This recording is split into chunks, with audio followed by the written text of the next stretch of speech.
America Israel विरुद्ध Iran यांच्यात सध्या जोरात युद्ध सुरू आहे। त्यामुळे पेट्रोल, डिझेल आणि गॅसची नाकाबंदी झाली। अशातही इराणनं भारतीय झेंडे असलेल्या जहाजांना हार्मुझ समुद्रधुनीतून जाण्यास परवानगी दिली। त्याचा अनेकांना आश्चर्य वाटते। खरं असं असलं तरी इराण आणि भारताची जुनी मैत्री हे लक्षात घ्यायला पाहिजे। मुळात इराण हा देश कधीच भारताविरोधी नव्हता। अगदी शतकानुशतकापासून दोन देशांचे संबंध खास राहिले, इतके की या देशानं उधारीवर आपल्याला बिनव्याजी तेल दिलं, काश्मीर प्रश्नामध्ये आपली पाठराखण केली। याशिवाय इराणमधून पाईपलाईनद्वारे गॅस आणण्याचाही प्रकल्प देखील प्रस्तावित होता, पण तो बारगळला। इराणनं आपल्याला कुठे कशी मदत केली, काश्मीर प्रश्नी इराणची भूमिका काय होती, दोन देशातला गॅस लाईन प्रकल्प नेमका काय होता, तो कुणामुळे अडला, यासारख्या अनेक प्रश्नांची उत्तरे जाणून घेऊया आजच्या भागातून। नमस्कार, मी श्रेयरी आणि आपण बघतोय बोलबिंदास। भारत आणि इराण या दोन देशांमध्ये हजारो वर्षांपासून सांस्कृतिक, आर्थिक आणि राजनैतिक संबंध आहेत। प्राचीन पर्शियन साम्राज्य आणि भारतीय उपखंड यांच्यामध्ये व्यापार आणि सांस्कृतिक देवाणघेवाण होत असे। फारसी भाषा अनेक शतकांपर्यंत भारताची दरबारी भाषा होती। स्वातंत्र्यानंतरही दोन्ही देशांनी राजनैतिक संबंध दृढ ठेवले। ऊर्जा क्षेत्र, बंदरे, व्यापार आणि मध्य आशियाई संपर्क यामध्ये सहकार्य वाढले। विशेषतः इराण हा कच्चे तेल आणि नैसर्गिक वायूचा महत्वाचा पुरवठादार राहिलाय। खरं तर व्यापारामध्ये व्यवहार महत्वाचा असतो, पण इराणनं व्यवहारापेक्षा संबंधांना आणि मैत्रीला महत्व दिलं। अडचणीच्या काळात इराणनं भारताला उधारीवर तेल दिलं। एवढंच नाही तर त्याचं व्याजही त्यांनी मागितलं वा घेतलं नाही, असं तज्ञ सांगतात। काश्मीरच्या मुद्द्यावरही इराणनं नेहमीच भारताची बाजू घेतली। 1994 मध्ये संयुक्त राष्ट्रात पाकिस्तानने आणलेला ठराव इराणनं रोखला। अनेक मुस्लिम देश पाकिस्तानच्या बाजूने असताना इराणने भारताची बाजू उचलून धरली। काश्मीर हा भारताचा अंतर्गत प्रश्न आहे, तो द्विपक्षीय चर्चेतून सुटावा असं इराणनं म्हटलं। दोन तेलवाहू जहाजांना परवानगी देऊन इराणनं पुन्हा आपली मैत्री सिद्ध केली।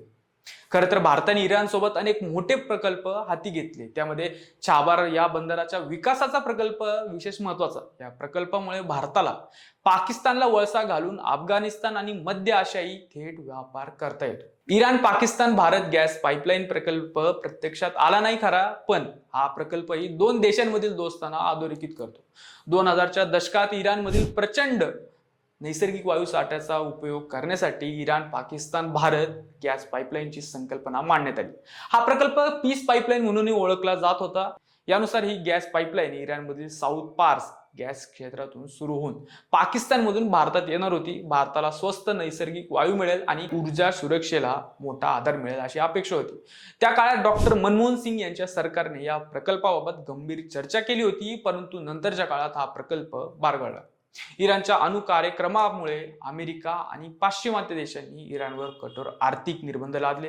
अशा परिस्थितीत इराण सोबत मोठा ऊर्जा प्रकल्प राबवल्यास भारतावरही निर्बंध येऊ शकतात अशी भीती होती। मुळात अमेरिकेनं या प्रकल्पाला तीव्र विरोध केला होता, त्यामुळे भारतानं माघार घेतली आणि एका चांगल्या प्रकल्पाला ब्रेक बसला।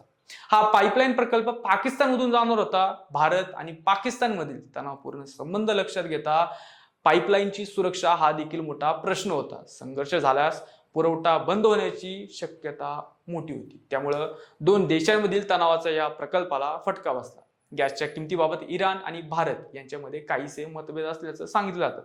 भारताला स्वस्त दरात गॅस हवा होता, तर इराण अधिक दराची मागणी करत होता। कदाचित हे मतभेद मिटू शकले असते, परंतु काही कारणे जास्त गंभीर होती। या काळात भारताने द्रवरूप नैसर्गिक वायू LNG आयात करण्यास सुरुवात केली, त्यामुळे पाईपलाईन प्रकल्पावरील अवलंबित्व कमी झालं। मध्य पूर्वेतील अस्थिरता, आंतरराष्ट्रीय राजकारण आणि निर्बंध यामुळे हा प्रकल्प आर्थिकदृष्ट्या आणि राजकीयदृष्ट्या अवघड बनत गेला।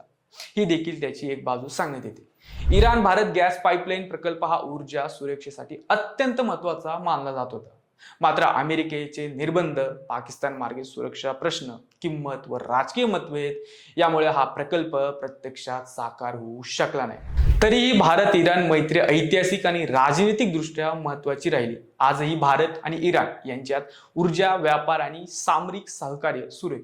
चाबार बंदर, अफगाणिस्तान मार्गे व्यापार मार्ग आणि ऊर्जा क्षेत्रात सहकार्य यामुळे या संबंधांना नवे आयाम मिळाले। मध्य आशियाई संपर्क वाढवण्यासाठी इराण भारतासाठी अत्यंत महत्वाचा भागीदार मानला जातो, त्यामुळे काही अडचणी असूनही दोन्ही देशांची मैत्री घट्टच आहे। दोन तेलवाहू जहाजांना इराणने दिलेली मोकळीक हे त्याचं ताजं उदाहरण। बरं, तुम्हाला काय वाटतं की इराण आणि भारताचे संबंध कसे आहेत हे कमेंट करून आम्हाला नक्की कळवा आणि अजूनही आमचे चॅनल सबस्क्राईब केलं नसेल तर आत्ताच करा. जय हिंद.